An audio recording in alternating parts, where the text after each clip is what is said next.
ask so that we have a chance for everyone to just say just a couple of phrases in a nutshell, including Thierry, who is remote.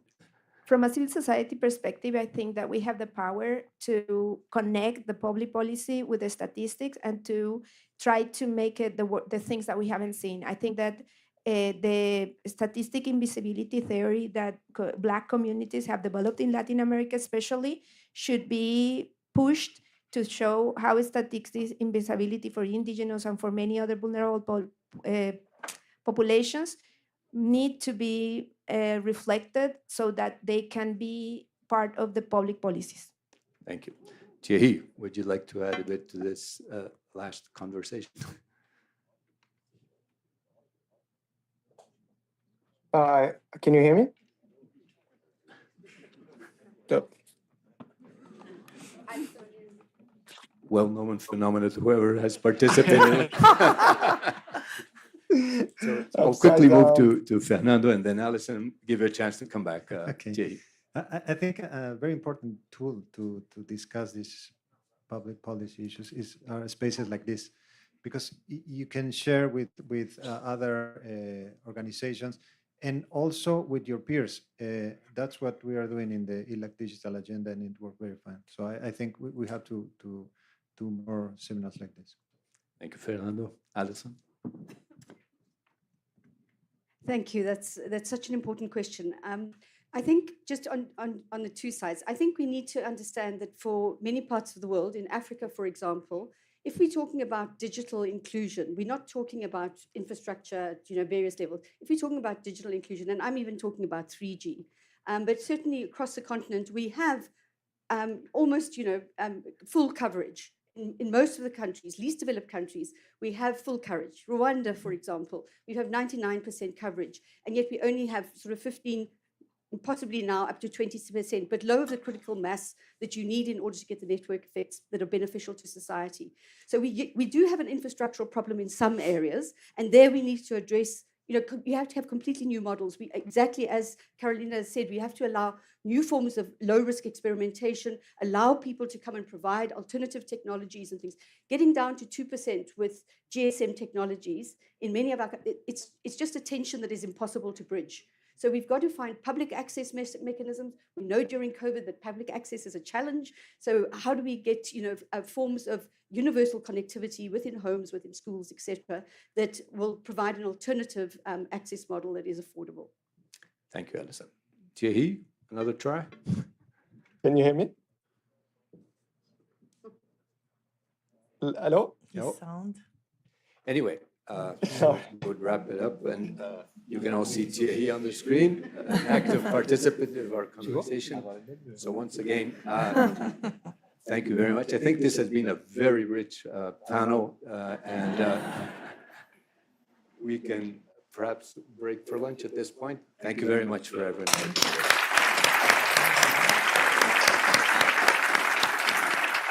Após esse excelente debate, agradecemos a participação dos We'd especialistas like to thank our invited experts and those who had collaborated to the discussion. Please take a minute to take a photograph. And now we are going to break for lunch.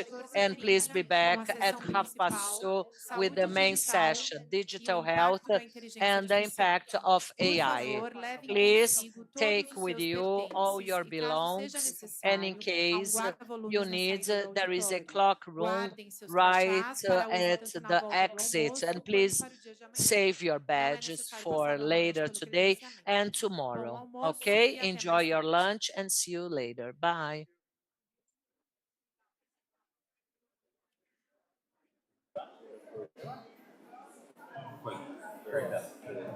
Cortou para as 3 já e já tá no fim.